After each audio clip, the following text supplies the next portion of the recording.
Welcome to the Numerologist Podcast, where we bring you a very special guest every single week to help guide you on your spiritual journey, live with abundance, and inspire your soul. Hi, numerologist fans. Welcome back to another episode of the Numerologist Podcast with me, your host, Rose from numerologist.com. And we're back once again with our favorite numerologist, Roy. Hey, Roy. Hey, how are you? Very well, thank you. Now, we're actually going to go into quite a big topic today. We're going to be talking about the expression number. So I'm really excited to learn all about the expression number, and we'll have a few other episodes as well that go into a bit more detail about this topic. But for now, let's look at the expression 101. So what is the expression number? Well, let's talk about it like this. Okay, the expression is the numerological sum of the heart's desire, also known as the soul urge, which is the sum of the vowels, and the personality number, which is the sum of the consonants, which means it's actually the sum of all the letters in your name.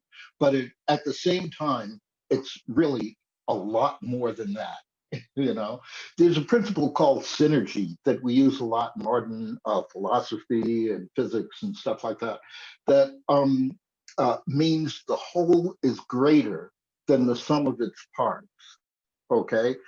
In other words, you can't tell what an automobile does or what it's actually for or how it works if you have every single separate part spread out on a lawn or something. You know, it's not until you put it together that it becomes an automobile. Otherwise, it's just is something that's a bunch of parts. And in other words, the whole idea of synergy is that a complete thing does something more and sometimes different from what the assemblage of the parts can do. Okay. Now, the body is like that. Human being is a synergetic unit. If you separate the heart, the liver, the kidneys, they each have their own functions. But at the same time, when you put everything together, all the nerves and electrical signals and all that stuff together, then you have a person. You know? Okay. So, in other words, everybody on a sports team will have different specialty moves and skills and even different functions on a sports team. But the athlete's ability to function together is what makes the team, is what wins or loses the game. You see what I mean?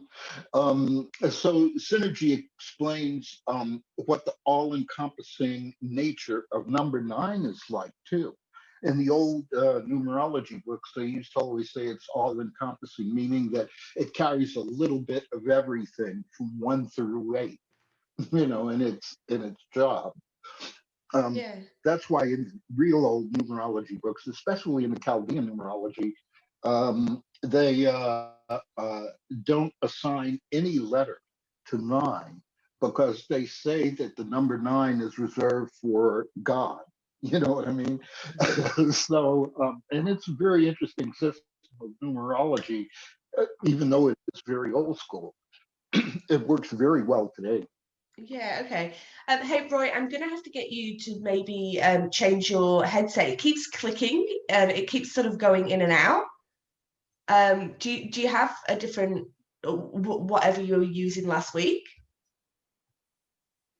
Yeah, I could do that. I don't know why that is. It might be because the software is updating or something. Yeah, it's so like let me switch over to the. Okay, cool. Thank you. Only take a minute.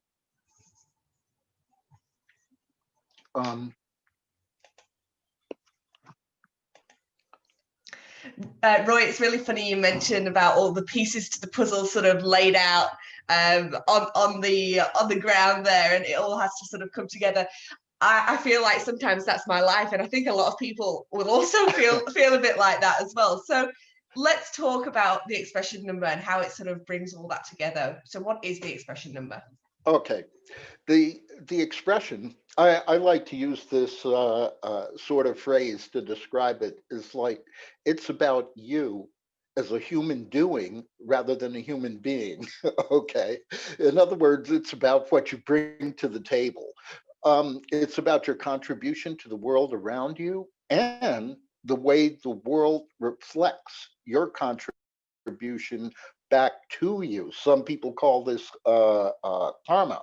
You know, for instance, in other words, you give to the world and the world gives back, and that's what the expression talks about. Okay. It contains all the little tells, you know, that expression called tells that we use in um, for people playing poker or something like that, you know, little Yeah. giveaway signs that lets others know when you're in a mood. You know, it Absolutely. holds all your skills and talents and maybe some that you haven't even explored yet at hand for when they're needed. Okay. It's like a monitor on a computer that turns the millions of internal electronic processes and their interactions into a YouTube video, document you're working on, or connects you to others through a social network. You see what I mean? In other words, we don't do anything with those computers that isn't analogous to something that happens within ourselves. And the expression is sort of like the interface between you and the rest of the world by way of the internet. You see what I mean? Mm. The expression is an action. It's not a name for something. If you think about it, express is a verb. Sometimes we use it as a noun when we order express shipping, meaning you better hurry up and get it here. But it's not a name for something. It's more of a verb. It's an action. It's about how we express ourselves and what how our expression affects other people. You see what I mean? And consequently, they process it, and it's about how their return of that expression affects us. Right. Okay. Well, that's interesting. That sort of perspective on it. But it sounds like it's more than just a combination of the heart's desire and the personality numbers, though. So, can you expand on that a little bit? Yeah, yeah. Let's get a little more in depth about that. Okay, it's more than just the combination of the personality and the soul urge. A more holistic picture of a person's individual psychological makeup is involved here. You see, and let me explain a couple of important terms that I know and that I think in terms of. I mean, you don't have to see it this way, but from the standpoint of like Jungian psychology, the psychology of Carl Jung, the ego is what protects us from the personal and collective unconscious. In other words, there are all these thoughts we have in our own subconscious. Some of them we're aware of, and some of them we aren't. It's usually the ones that we aren't aware of that cause problems for us in our life. Okay, complexes and things like that.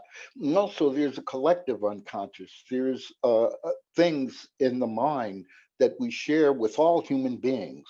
Sometimes they're just in a little cultural bubble or in a little family bubble or historical bubble, but nevertheless, these are collective ideas as opposed to personal, you know, thinking, thoughts.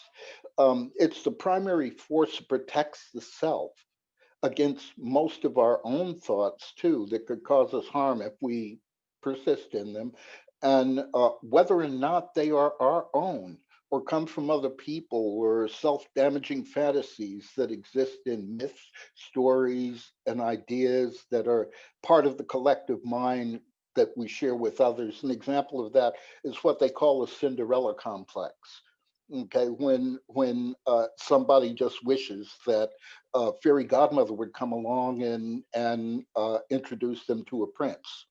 Okay, or when they say somebody's looking for Mr. Goodbar is a more modern expression for that.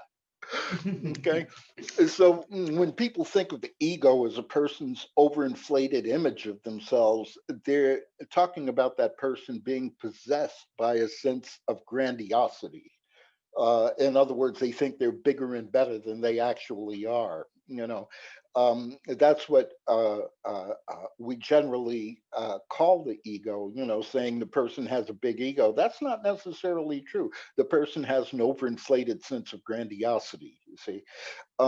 That kind of character defect is clearly seen in the expression, but is a result of a problem at the level of the personality number, which is where psychologists, spiritual healers, and self-help guides and all that kind of stuff, they all work on the level of the personality number. You see what I mean? So the ego shares energies and forces of both the heart's desire and the personality because it's trying to protect that deepest inner level of the self from the damage that can be caused by all the stuff in the environment. Sort of like the ego is the part of us that puts on the sunblock and so on before we go into the regular environment to keep ourselves Yeah. from getting too many UV rays and stuff like that. So the self-image is another aspect of the expression. It's a term that a lot of meditators, especially those in Buddhist traditions and books on mindfulness, call the self-image the part of us that reviews ourselves. It forms our personalities and analyzes the world on both an emotional and rational level. It's where the ideas about our personal styles of behavior, including speech, appearance, and so on, come from. In other words, the self-image is the you that you like to be, or that you want to be, or that you try to be. Okay. It's also constantly analyzing possible threats and sends that information to the deepest level of the self so it can send out the defensive forces of the ego to combat that kind of stress. It also has a direct line to the ego, as I just mentioned, and connects the personality and the heart's desire numbers. It's our inner critic, but it can also be our internal cheering squad. This is what I call in a lot of my writing the internal guidance system, or your energetic guidance system, that which leads you to, or tries to lead you to, where you want to go. Sometimes we just override it because it's like, your friends say your best friend wants to go mountain climbing or something, and you just dread the idea. Okay, it might actually be a good thing for you to do, but if you just dread the idea, you're not going. And there might be a good reason for that. It might be that your energetic guidance system is trying to keep you from causing yourself trouble or harm. It's through the self-image that we encounter most of our problems, but it's also the part of us that attaches meaning to life, okay, meaning to our experience, and lets us know what makes us feel happy and fulfilled. It's more like an acting coach than it is like anything else. An acting coach who teaches you how to respond to a director of a play or whatever.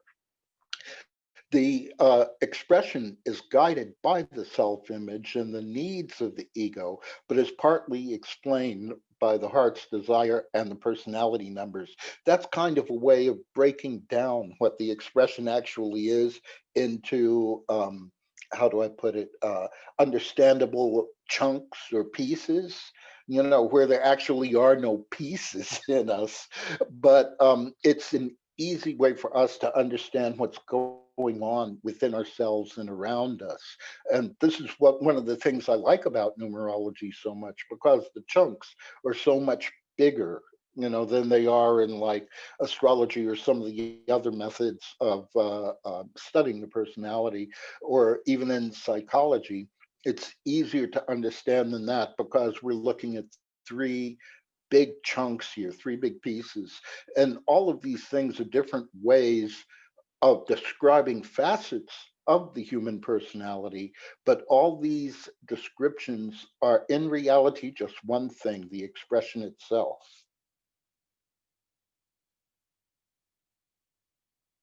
Sorry, Roy, my I couldn't get myself off mute. Well, Yeah, that all sounds like a lot.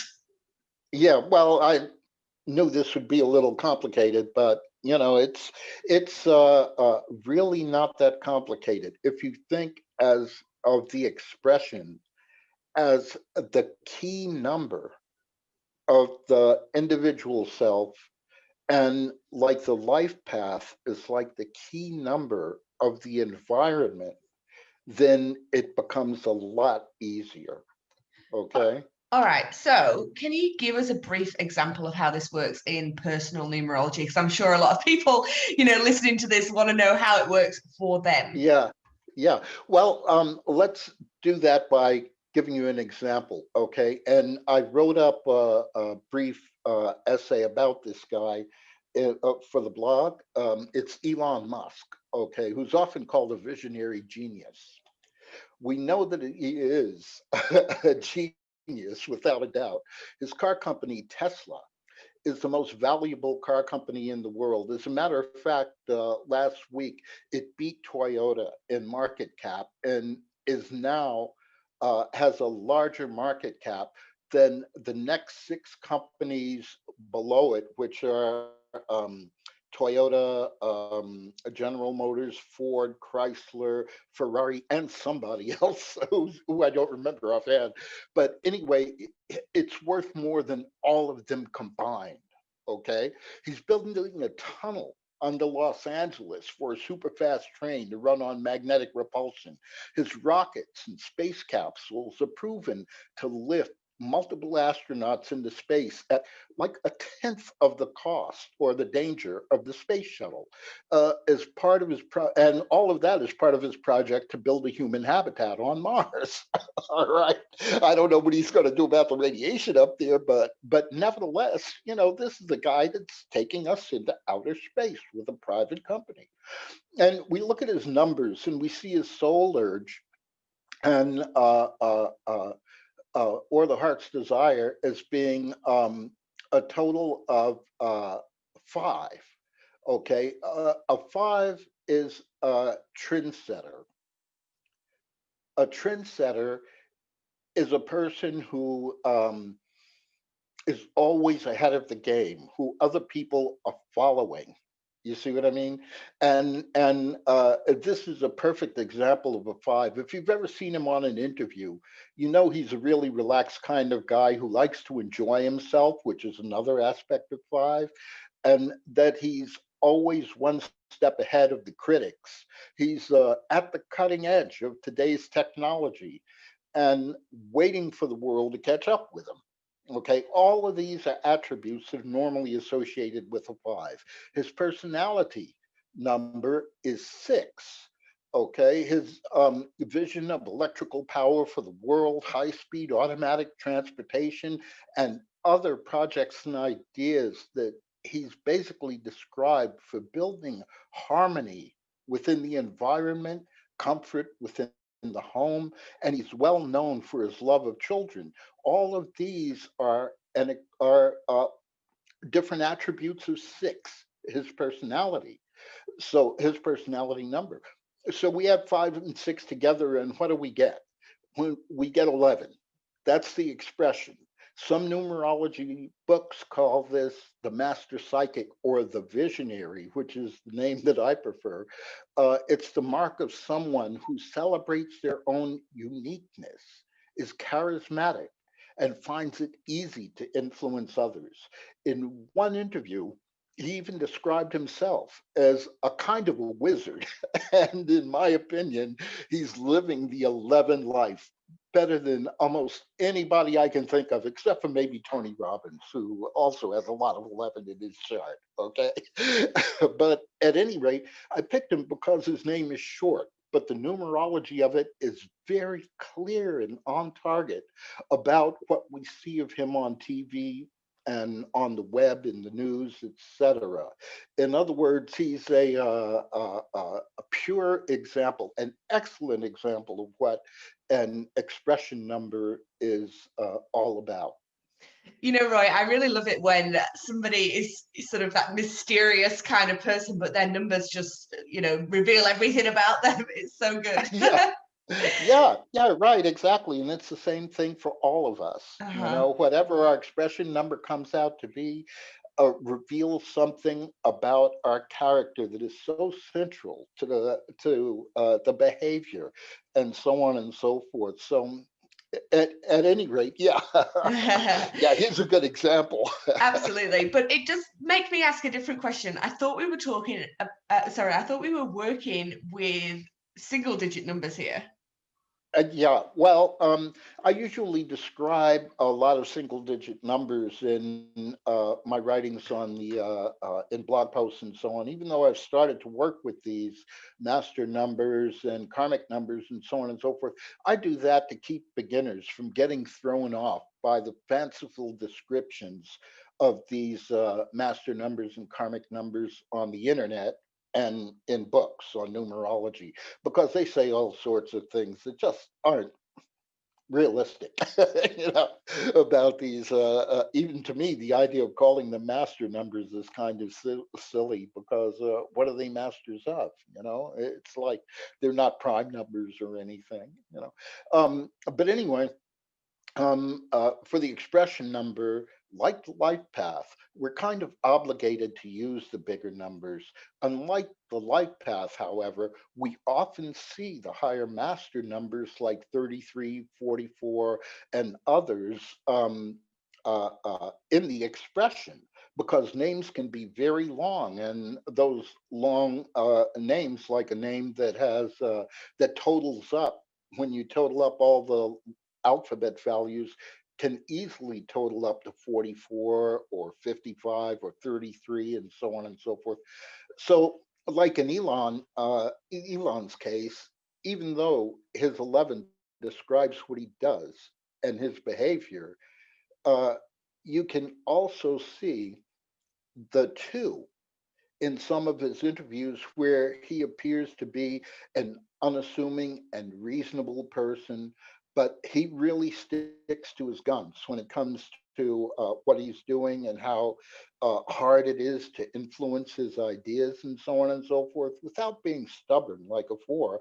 But that's the sign of a really high level two. And that often comes when that 11 is subdivided down into a two. I mean, he's even made comments like he thought that the Tesla stock was too expensive. This was back in May, okay, of this year. And the date that he did that was uh, uh, on the 1st of May, okay? Now, 5 plus 1 equals 6, all right, which is one of the components of his personality number, you know. And then at 8:11 in the morning, California time, was when he said this. So there's the 11 coming back again. The 5 4, and then they made a 5-for-1 split, which was announced on August the 11th. Okay. So here we have 811 coming a couple of times. And so these kind of things are not coincidences, even though they may look at them on like them on the surface. You know, they're not coincidences. I have to wonder whether it was strategic planning on his end, because he knows something about this, or whether it's just the magic of the soul urge number. You see, I just don't know. I can't tell. Absolutely. You know, And but that's not important. That's the genius of numerology. You know? and what my next question is going to be a little bit of a tangent, but it's a bit of a personal question to you, because it sounds like you really like Elon Musk. But I'm curious, do you follow him because of his numerology is so fascinating? No. It's like every once in a while, you know, it's not like I'm a fanboy or something. You know, it's like I read a lot of financial news though, and he's constantly in it, and I can't Absolutely. get over the antics. So let's talk about, I know you've mentioned this before, but just for our listeners who are a bit confused about what it is, what is the subtotal? Okay, now sometimes we have a name that's much longer than Elon Musk's name, you know, and comes to a very high compound number, like say 46 or 73 or something like that. And many of us numerologists like to look at that high compound number, which is the subtotal, before you finally reduce it to a single digit number, because it has something to say about the character of a person as well. For instance, if a person's name totaled up to, say, 45, well, we know that means they're going to be a nine, but it's a 4 and 5 9 as opposed to a 7 and 2 9, which makes for a kind of a difference in the character. Like the 4 and 5 would be more of a hardworking, kind of idealistic person, who will not put that hammer down no matter how hard the foreman tries to tell him, hey, look, the house is built. You don't need to hold the hammer anymore. That's, but uh, these things have a lot to tell us about the influences or conflicts in the individual's life that are more obvious to others than the expression number itself. But this will also be a topic of future posts on the expression and, talks when we're covering famous people and stuff like that. But there are a lot of ways of breaking the expression down into chunks that work well. Okay. Absolutely. And yeah, and these subtotals just one of them. And I actually think that's quite an important thing to note, because there's only a finite number. There's only a finite number of numbers that we actually sort of attribute to ourselves in our expression number, personality number, all those different things. But looking at the subtotal is, sort of your number, the one single digit or master number that you come to, at when you've totaled everything down, is this kind of the surface, and you're just kind of scratching underneath the surface with that subtotal, aren't you? Exactly. And the subtotal comes from, not even paying attention to the personality and the soul urge. It's when you just total up all the letters straight across, all the letter values straight across, and you come to this subtotal first before you come to the whatchamacallit. So it's more of a component of the way that the name is actually spelled and so on and so forth than either the soul urge or the personality is. Those are separating those components into two categories, so it's specific to the expression. It doesn't make much of a difference in the soul urge or the personality number, I've found in my own research. But it is specific to the expression, and it's something that we ought to pay attention to when we're doing readings or trying to understand our own expression numbers. Absolutely, that's a super interesting point, actually. I just want to go back a step, because usually at this point during the podcast, we would have told our listeners how to actually calculate their expression numbers. So we've heard about the numbers that are allocated to Elon Musk's name, but how can our listeners figure out which numbers are allocated to the letters in their name? Oh yeah, no problem. There are a couple of ways of doing that. The first way is by breaking down the soul urge and the personality. The soul urge, you just total up all the vowels, and I believe you should include Y as a vowel, in numerology, because the way we use it in the English language and the way it's used in many other languages, it only has a vowel sound. The only time you shouldn't use a Y is when it's totally silent, and you don't find that in English, okay? But anyway, we have the vowels, we add them up and see what we get in order to know the soul urge, and then we add up the consonants, like B, D, and so on, to find the personality number. And then when we get those two numbers, we add them together. Okay.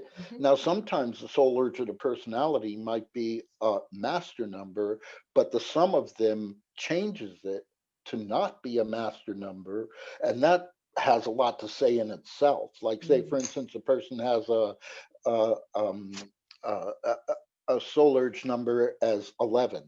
And personality number as, say, 6, that means that they're going to be an 8. Okay. Yeah, they're going to be a 17/8. Okay. By way of the expression number. And but it also means that the soul urge has a lot more emphasis in this person's life. You see, in other words, a 7 is a kind of a quiet number, which means its personality is likely to be kind of quiet. So a person like that might be an actual genius at something, but because the 8 is the expression, he may try to downplay that inventiveness and so on and so forth. It's like a story I read just the other day about this guy and his wife who won over, oh, what was it? Something like $32 million in the Michigan State Lottery. Wow. And the way they did it was because this guy discovered a pattern in the lottery. He's a mathematician. Oh, wow. Okay. Yeah, they own a convenience store, but he went through several other jobs doing this, that, and the other, because there aren't that many great jobs out there for a mathematician. You know, but Exactly. that's what his degree is in, and so on and so forth. Yeah, it's like that. It's like that's the kind of thing. I wouldn't be surprised if that turned out to be his numerology. But Yeah. anyway. Absolutely. So we'll also put some links to a couple of blogs that our listeners can read and go and have a look at which numbers are allocated to which letters as well, so they can Yeah, see that in front of them, because sometimes it's a bit difficult to listen to and try and figure out when you listen to a podcast. But anyway, yeah. let's move on. So I just want to talk about the name table that you've talked about in the past. So what is Oh, that? yeah. This is one of my favorite subjects. Well, gosh, I say that so many times. I think everything is my favorite subject. But anyway, I like to call it the inclusion table. Some people call it that. Many people call it the karma table. Most of the New Age people, because they believe it's something that's carried over from previous lifetimes or something like that. But the inclusion table, I like to call it that because it has to do with how many of the 9 numbers are included into your name. Okay. Uh, the way you make that is like you make a grid of 9 boxes, like a tic tac toe board, and they represent the 9 numbers. Okay. So across the top row, you write how many ones you have, how many twos you have, how many threes you have, and then you analyze that. Okay. This inclusion table not only gives you a lot of information about the person's life. For instance, um, I know a person who has basically 1 5 in their inclusion table and a whole bunch of ones and about 3 2s and so on and so forth. And this is a person who has no, how do I put it, struggle to be personally free of traditions and stuff like that in their lives. They're okay with everything the way that it's gone on before, or the cultural stuff that they do and so on and so forth. They're okay with it all. It doesn't bother them. But with that one, it causes a conflict because there's so many ones. There's like a strong sense of self and self importance that goes along with this. Anyway, explaining the table as a whole is something that we don't have time for in this podcast, but we will do it in the future. Uh, but let's just say that having explored thousands of these tables, I want to let you know that I don't read someone's chart without exploring this inclusion table because it is so important for understanding the way that their name works. Okay, it's like the amount of each of the 9 numbers in the name. Now, like for instance, in Elon's chart, okay, he has no letters with the value of 7, 8, or 9, unless we count his middle name, which is Reeve, and then we get that R, which means 1, 9. Okay, but no sevens or eights. Now, there's so many people out there who think that no eights means a bad chart for money. Okay, Elon Musk is the fifth richest person in the world right now. He just passed Bill Gates, so I think he may have gone up a rank since he decided he was moving to Texas. But in other words, he's not broke. He doesn't have a bad chart for money. He's had struggles when he was getting started. He and his brother used to sleep in the little office that they rented because he couldn't afford an apartment. That was before he invented PayPal and so on. But or the company that eventually became PayPal. But I don't think that this idea that no weights means having a bad time with money makes any sense. In other words, I don't think his prosperity consciousness is lacking, even though there aren't any eights there. I Even though he started with very little by today's standards, he has all the passion and drives it takes to attract the billions needed to build a private space program. That's amazing. And that's his mindset and his attitude. He's focused on what he does, not what he makes. Okay. As a matter of fact, I was just reading an article about him the other day in the Financial News about why he's moving to Texas from California. He at once started selling off a bunch of his properties and so on out there. And he said, I just don't need them. This is a person, this is something a person who had no eights in their chart would never do. Okay.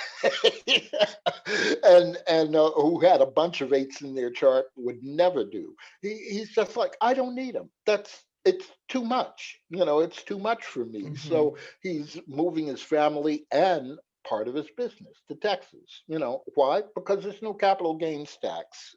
So That's smart. yeah. He's using his mind, not his how do I put it, self-image Yeah. to make his decisions. And Absolutely. it also gives us a lot of hidden numbers in the name that have special significance in the life. And let's move on, because like I said, we'll discuss this table in future podcasts. Okay. Oh, perfect. Now, okay, you made me a promise to ask about the dynamic personal alphabet. Let's talk about that. Yeah. Yeah. I'm going to talk about that. Now, each of the letters in the expression constitutes a personal alphabet, and we read it dynamically. In other words, we read it by way of time, in that the number associated with the letter marks off a number of years that each letter is active. For instance, A runs for 1 year when its cycle comes. The R runs for 9 years when its cycle is running. Okay. And each name has its own cycle. So we consider each of them separately, as in several columns or several rows, in order to make sums of the letters in the name. In other words, if you have a name that a person who has no middle name, you just use the first name, you make a column of that, and the last name, and then you sum the number in the first name and the number in the last name. Now, when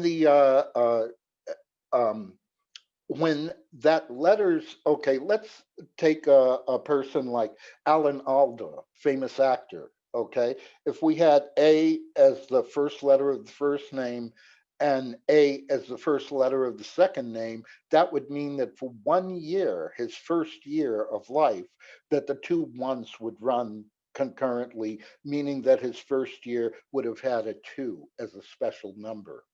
Okay, which is something we're going to be discussing in depth when we get to it. But let's go back to Elon's The first letter of his first name is E, which is 5, which will run for 5 years. The first number of his last name is M, which is 4, which will run for 4 years. So the secret identity, or what else do I call it? The moving balance number becomes E and U for the 5th year of his life, and L and U for the 6th year of life. You see, because the numbers are always changing in both of them, and they always change on the birthday. That's another trick to it that a lot of people don't get, because there's a whole lot of the dynamic. Let's just say I'm doing a whole podcast on the subject of this, okay, and maybe two, because there are a lot of letters in the alphabet, and I'm going to explain them all. Okay, but Perfect. every 19 years, the cycle. If we count up his first name, we have 19 years. Okay, 19 is the sum of the number of digits of the letters. I'm sorry, values in the first name. So that means every 19 years, after 19 years of elapse, then the cycle of the first name will begin again. I'm pretty sure I did this on him with the podcast. So it's not just that we get these different cycles and patterns of numbers that flow from the personal years and the life path cycles and the pinnacles and so on and so forth. We get them from the name by using this method of understanding the alphabet and what these alphabet cycles are in the person's name. That's why I'm doing a whole podcast. And as I said before, maybe two, because it's so important. While the life path, different cycles that are generated from the life path, while they have plenty of value, they describe what's going on around the person. But these name cycles describe once again the doings of the person, what they do. In other words, this is what generates the actions that cause the feedback from the universe that we get with the life path cycles. So it becomes a complete method of prediction, a feedback loop that's very easy to do once you get the basic ideas. That's why I'm breaking these up into different pieces, so that, the basics. I hammer that into all my astrology students, for instance, because these books that are out there, all the good books are the kind of books they used to give closed door disciples in ancient times. Writing a book Mhm. was not easy, so they didn't spend the time to write a book that nobody could understand properly unless they had the basics hammered in over years and years and years of verbal practice. And that's the same thing with numerology. These kind of ideas are seem complicated on the surface, but once the basics are well known, then they become so easy and so simple to understand. You Mhm. see? Absolutely. Yeah. Okay, so the expression is really something, it sounds like. And Yeah. and actually it makes me think that, we talk about the life path number as being one of the, the most important number to know, but it sounds like the expression number is pretty important too. So Oh, is, yeah. is there anything more you want to say in this podcast about the expression number? Well, like with what you said a minute ago about it being pretty important too, it's like balance in nature. It's like if you consider that everything in life is a matter of give and take, okay? In other words, you have to give something in order to get something. If you want to grow a garden, you've got to give up the sweat and the money to buy the tools and even the money to own the property and so on and so forth, in order to, dig up the ground, which takes more sweat, and plant the seeds, which takes patience. In other words, all of these things are what you surrender in order to have that beautiful garden grow. It's just as important to the garden as the seeds and the weather. So everything's in balance in nature like that. And like if you consider as being like the take and you as being the give, and that these roles are constantly interchanging between the two, the expression is just as important. And both of them are supremely important to understand. From the life path, we get our time cycles of environmental change. And when I say environment, I mean everything that's not you yourself, And from the expression, we get all our action and the feedback for our action that the environment gives us. It all works together in yin and yang kind of harmony, due to difference. But anyway, having described the expression and gone into some depth about its power and meaning, you can see that explaining the many ways to explore the power and value of the name numbers. Now, this post will give you an overview of the expression that can help you know some of the fine points of analysis that we will be discussing on a regular basis in posts like these and in celebrity profiles and other types of blog posts. So for now, just focus on the fact that the expression is about choice and character, whereas the life path is about opportunity and risk. Okay. Um, it, and get ready for a continuing series about the expression. I think I've got 3 of them already done, and that's without the alphabet considered. Okay. Oh, wow, absolutely. So, yeah, this holds all the information that I briefly introduced you to in this introduction to the expression number, and a lot more. Wow. Okay. Well, I'm excited to listen to the next few podcasts. And listeners, make sure you subscribe to the podcast to make sure you get the podcast as soon as it comes out and as soon as it's live. And I will also link the blog posts that Roy is talking about in the show notes, so you can go there to check those out. Once again, Roy, thank you so much, and we'll speak to you next time. Yeah, I'm looking forward to it. Hey numerologist community, I hope you really enjoyed this podcast on Numerologist's YouTube channel.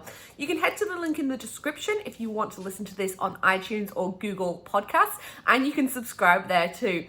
If you love this video and want to see more, make sure you subscribe to our channel as well.